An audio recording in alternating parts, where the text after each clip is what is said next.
हाँ देखिए, अगला चैप्टर आपको पढ़ना है। चैप्टर आपका कौन सा है?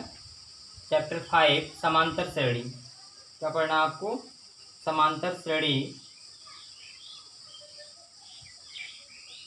समांतर श्रेणी पढ़ने से पहले आपको अनुक्रम जानना होगा और श्रेणी जानना होगा। क्या क्या? अनुक्रम क्या होता है और श्रेणी क्या होती है, ये दोनों चीज़ें जाननी होंगी। तो चलिए बताते हैं। जैसे आप इस समय भुट्टा उट्टा खा रहे हैं नहीं आप लोग? भुट्टा उट्टा खाइए।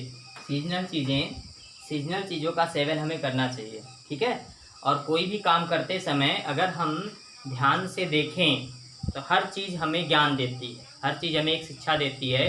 ज्ञान कहीं बाहर से नहीं आता, सारा ज्ञान आपके अंदर भरा हुआ है, बस उसको ज़रूरत है निकालने की, निखारने की, ठीक है। जैसे अगर आप भुट्टा लें, भुट्टा, और उसमें उसका बीज अगर काउंट करें, बीज कभी काउंट किए हैं? नहीं किए होंगे। तो यही है ना आपका, जो चीज़ करिए उसको ध्यान से करिए, जो चीज़ करिए उसको ऑटो, जैसे मशीन होती है ऑटो पायलट मोड होता है, जहाज़ में एक ऑटो पायलट मोड होता है। उस मोड में अगर आप जहाज़ को लगा देंगे तो जहाज़ अपने आप उड़ती है, उसे ऑटो पायलट मोड कहते हैं। वैसे आपका बॉडी जो है ऑटो पायलट मोड हो जाता है कभी कभी। क्या कि आपको खाना है तो आप खाते रहेंगे, हाथ मुंह में जाता रहेगा, आपको ध्यान ना दे तब भी, है ना, तो वो ऑटो पायलट। लेकिन अगर ध्यान देंगे तो क्या उठा के क्या मुंह में डाल रहे हैं ये ध्यान रहेगा, नहीं तो एक ध्यान मोबाइल पे रहेगा, दूसरा खाना आपका जाता रहेगा। तो कोई भी चीज़ अगर करिए तो उसको अगर आप ध्यान से करते हैं तो वो एक शिक्षा देती है। तो अगर हम भुट्टे में दानों की संख्या अगर काउंट करें, दाना ऐसे ऐसे बना होता है कई पॉइंट में, तो आप देखेंगे कि इसमें जो भुट्टों की जो दानों की संख्या है, अगली वाली पंक्ति में दानों की संख्या, फिर अगले वाले पंक्ति में दानों की संख्या में एक विशेष नियम दिखेगा आपको। ऐसे ही जो सूरजमुखी होता है, सूरजमुखी में कई स्तर की पंखुड़ियाँ होती हैं, कुछ पंखुड़ियाँ यहाँ लगी होती हैं, कुछ यहाँ लगी होती हैं, ऐसे, है ना। अगर इन पंखुड़ियों को अगर आप काउंट करें कि इसमें कितनी पंखुड़ी है, फिर इसमें कितनी पंखुड़ी है, इसमें कितनी पंखुड़ी है, तो एक विशेष नियम दिखाई देता है। यानी प्रकृति में भी तमाम चीज़ें आपको ऐसी मिलेंगी जिसमें अरेंजमेंट जो होता है वो एक विशेष नियम द्वारा होता है, यानी एक विशेष नियम द्वारा व्यवस्थित किया जाता है। तो मान लो अगर हम आपको कुछ दाने चावल दे दें, क्या दे दें? कुछ दाने चावल दे दें और कह दें इसको सजाओ, इसको सजाओ, तो कैसे सजाओगे? एक पंक्ति में आपको रखना है और ऐसा रखना है ताकि कुछ खास चीज़ दिखे, ठीक है। तो मान लेते हैं हमने पहले यहाँ पे रखा दाना, फिर कुछ यहाँ, कुछ यहाँ, कुछ यहाँ, कुछ यहाँ, ऐसे रखते जा रहे हैं। इसमें हमने एक दाना रखा, यहाँ पे 3 दाना कर दिया, यहाँ पे 7 दाना कर दिया, यहाँ पे 13 दाना कर दिया। तो बताओ यहाँ कितना दाना होगा? कितने दाने यहाँ रखेंगे बताओ? अब इसमें देखते हैं क्या नियम लगा। 1 से 3 हो गया है यानी 2 दाना बढ़ा, फिर 3 से 7 हो गया यानी कितना दाना बढ़ा? 4 दाना बढ़ा, फिर 7 से 13 हो गया यानी 6 दाना बढ़ा, तो यहाँ 2 बढ़ा, यहाँ 4 बढ़ा, यहाँ 6 बढ़ा, तो अगली बार कितना बढ़ जाएगा? 8, यानी 13 8 कितना हो गया? 21। यहाँ कितने दाने रख दिए जाए? 21 दाने रख दिए जा सकते हैं। तो इस तरह ये जो आपकी व्यवस्था प्राप्त होती है इसी को हम अनुक्रम कहते हैं। क्या कहते हैं? अनुक्रम, ठीक है। यानी अगर हमको कुछ संख्याएं दी गई हों, उन संख्याओं में हम एक विशेष नियम लगाते हुए व्यवस्थित कर दें तो जो व्यवस्था प्राप्त होती है वही क्या कहलाती है? अनुक्रम कहलाती है। आप भुट्टे में भी देखेंगे एक अनुक्रम मिलेगा, आप सूरजमुखी के फूल में भी देखेंगे एक अनुक्रम मिलेगा। ऐसे तमाम चीज़ें जो होती हैं प्रकृति में, कुछ चीज़ों में आपको अनुक्रम खास खास चीज़ों में दिखता है, ठीक है, जिसमें इस तरह की व्यवस्था रहती है। तो अब बात आती है कि अनुक्रम तो हो गया आपका, अगर इसी को हम योग द्वारा जोड़ दें तो ये श्रेणी कही जाती है। क्या कही जाती है? श्रेणी कही जाती है। अब अनुक्रम या श्रेणी जो आपकी होती है वो 3 टाइप की आपको श्रेणी पढ़नी है। कितने टाइप की? 3 टाइप की जाननी है, लेकिन 10 में आपको केवल 1 टाइप की श्रेणी पढ़नी है। वो भी कौन श्रेणी? समांतर श्रेणी। इसको अंग्रेजा में कहते हैं, किसमें? अंग्रेजी में अर्थमेटिक प्रोग्रेशन। क्या कहते हैं? अर्थमेटिक प्रोग्रेशन कहते हैं। आई बात समझ में? ये समांतर श्रेणी मतलब अर्थमेटिक प्रोग्रेशन। अब अर्थमेटिक प्रोग्रेशन क्या है इसको जानते हैं। जैसे आपका अगर नाम पूछा जाए तो आपके नाम का कुछ ना कुछ अर्थ होता है ना। तो ऐसे जिसका भी भारत में प्राय जो नाम रखे जाते थे वो उसका अर्थ होता था, उसका क्या होता था, कुछ ना कुछ अर्थ होता था, इसलिए उसका एक विशेष नाम रखा जाता था। और प्राय ये देखा जाता था जिस व्यक्ति का जैसा नाम रखा जाता था वैसे ही उसके आगे चल करके गुण भी होते थे। तो समांतर में भी इसका नाम जो रखा गया है भारत में, ये इसके गुण पे रखा गया है। अब इसको अगर हम दो भाग में तोड़ें तो एक है आपका समान और दूसरा है आपका अंतर।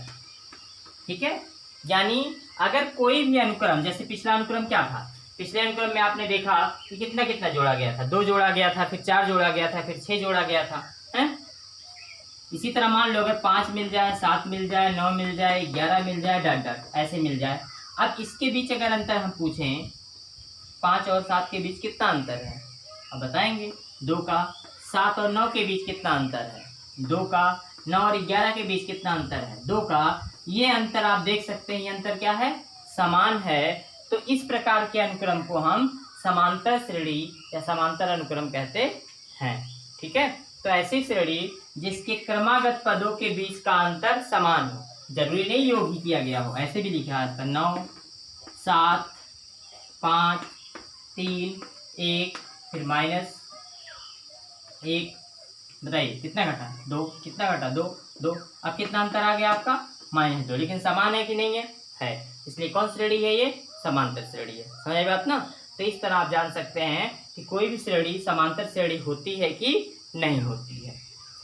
अब क्वेश्चन आपको कैसे दिया जाएगा, ऐसे दे देगा, पूछेगा समांतर है कि नहीं है। जैसे आप बताओ, जैसे हम आपसे एक पूछ लें, एक श्रेणी दे करके 4 8 12 16, ये समांतर श्रेणी है है ना। कैसे, क्योंकि आप देख रहे हैं अंतर समान है, -1 -3 -5 -7 -9, ये कौन श्रेणी है, ये भी समांतर श्रेणी।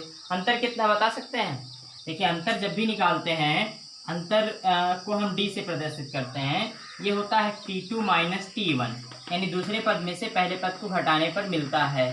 तो ये आप देख सकते हैं -3 + 1 मतलब आपका -2। तो इस अंतर को हम सार्वांतर कहते हैं। क्या कहते हैं, सर्वांतर कहते हैं। क्यों सर्वांतर कहते हैं, सार्वांतर, सार का मतलब होता है उभयनिष्ठ, कॉमन, और अंतर माने अंतर ही, यानी जो कॉमन अंतर, सब में जो अंतर आ रहा है वो समान है ना। तो इसलिए सर्वांतर का मतलब जो कॉमन डिफरेंस है उसको अंग्रेजी में कॉमन डिफरेंस कहते हैं। क्या कहते हैं, कॉमन डिफरेंस। और डिफरेंस को किससे प्रदर्शित करते हैं, डी से, इसलिए सार्वांतर को हम डी से प्रदर्शित करते हैं। डी बराबर कैसे मिलता है, T2 - T1 से आपको प्राप्त हो जाएगा। ठीक, तो इस तरह आप देख करके कोई भी बता सकते हैं कोई भी श्रेणी समांतर श्रेणी है कि नहीं है। इसकी परिभाषा भी बता सकते हैं कि समांतर श्रेणी किसे कहते हैं, किसे कहते हैं, ऐसी श्रेणी जिसके क्रमागत पदों के बीच का अंतर क्या हो, समान हो, उसे हम कौन सी श्रेणी कहेंगे, समांतर श्रेणी कहते हैं। ठीक, और उस अंतर को क्या कहेंगे हम, सार्वांतर कहते हैं। ठीक है, तो चलिए कुछ एग्जाम्पल्स लेते हैं, क्वेश्चन ले लेते हैं कि आपको देख करके बताना है ये श्रेणी समांतर है कि नहीं है।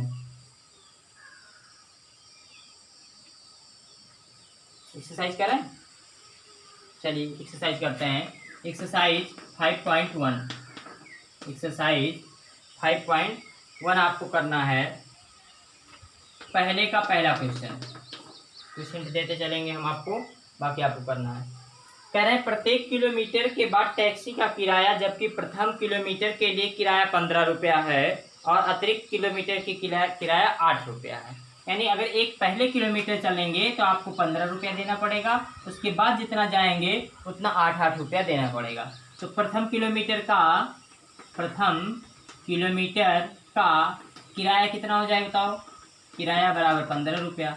2 किलोमीटर किराया कितना हो जाएगा, 15 + 8 अर्थात 23 रुपया। 3 किलोमीटर किराया कितना हो जाएगा बताइए, अब 8 और बढ़ जाएगा ना, 23 + 8 कितना आपका 31 रुपया। 4 किलोमीटर किराया कितना हो जाएगा बताइए, 31 + 8 बराबर कितने के 39 रुपया। तो ये अगर देखें तो ये समांतर अनुक्रम मिल रहा है कि नहीं मिल रहा है? सब में देखा जाए तो डिफरेंस कितना आ रहा है?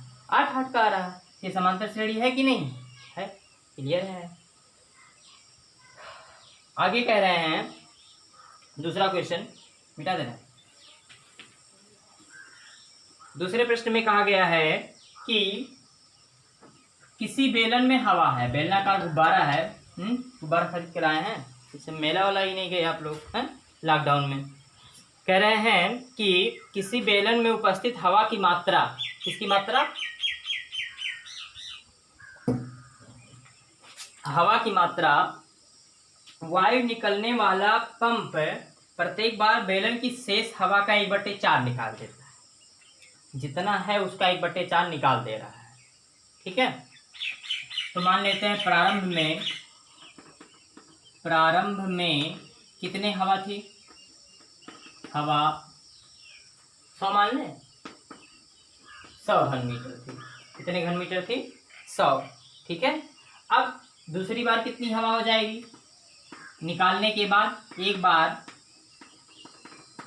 निकालने के बाद हवा, अब इसका 1/4 निकाल दिए हैं, इसका 1/4 निकाल दिए हैं, तो एक बार निकालने के बाद हवा कितनी हो जाएगी? 100 माइनस 100 का 1/4 निकाल दिया गया ना, तो 25, आपका 25 घट जाएगा, कितना आ गया आपका? 75 क्यूबिक सेंटीमीटर।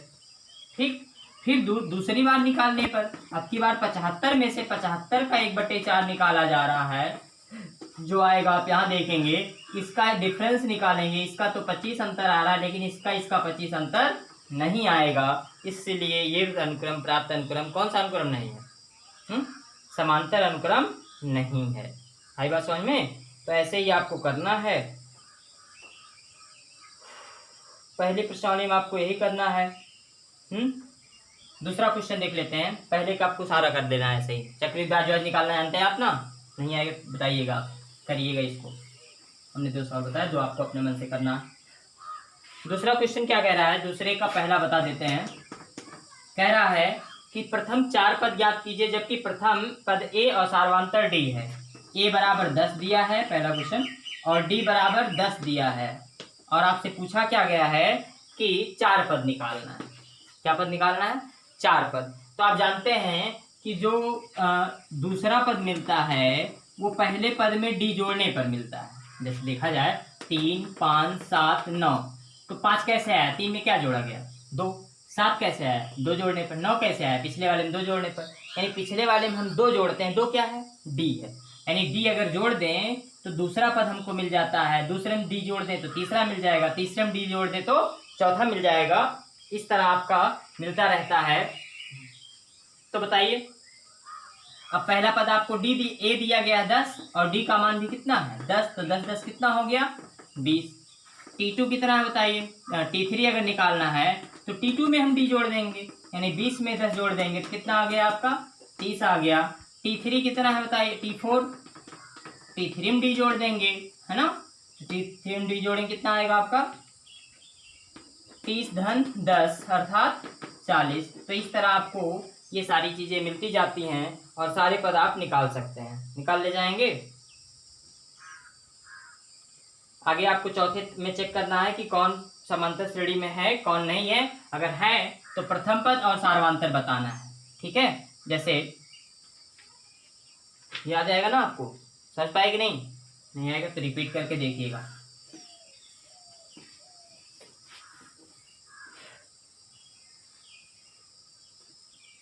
जैसे आपसे कह दें 1/3 कामा 5/3 कामा 9/3 कामा 13/3, ये एपी में है कि नहीं है? तो इसमें से घटाओ, 5/3 में से 1/3 नहीं 4/3, 9/3 में से 5/3 नहीं 4/3, बराबर आ रहा है ना? तो इसका मतलब ये समांतर श्रेणी है। तो पहला पद कितना है इसका? 1/3 है। और सार्वंतर कैसे मिलता है? T2 माइनस T1 करने से, यानी दूसरे में से पहला घटाने से 5/3 में से 1/3 हम घटा दें, कितना आ गया आपका? 4/3। ठीक है, तो ये आपका डी हो जाता है। ठीक, तो ठीक है, इतना आप कर लीजिए। ये प्रश्नावली आपकी 40 सवाल है, चलो आप कर लीजिएगा। ठीक है, और अच्छे से मेहनत से पढ़िए, एग्जाम आपके सही समय पर ही होंगे, सरकार के अनुसार आपकी ऑनलाइन कक्षाएं चल रही हर विषय की, जान लीजिए सरकार ये जान के पढ़वा रही है। अभी जल्दी आपका बोर्ड एग्जाम भी वो बोर्ड फार्म भी आ जाएगा भरने के लिए। इस वजह से निश्चिंत मत घर बैठिए कि स्कूल खुलेगा तब पढ़ाई करेंगे। पढ़ाई आपकी चल रही है और जो पढ़ा दिया जाएगा उसके आगे पढ़ाया जाएगा। जो लोग ये सोच रहे हों कि ये सब रिपीट किया जाएगा तो ये दिमाग से निकाल दीजिए, फिर पढ़ाया नहीं जाएगा। आप फेल होंगे तो फेल होंगे, आपकी भी तो कुछ जिम्मेदारी बनती है कि नहीं बनती है। तो आपकी अगर जिम्मेदारी है तो उस जिम्मेदारी का निर्वहन कीजिए और एक्सरसाइज 5.1 पूरा सॉल्व कर लीजिए, ठीक है। अब 5.2 हम अगले दिन पढ़ाएंगे, 5.1 नहीं पढ़ाएंगे। इसमें जो भी सवाल नहीं आएगा आप वीडियो देखने के बाद तुरंत हमें मैसेज कर दिया करें कि ये सवाल हमको सर नहीं आया है। ठीक, धन्यवाद।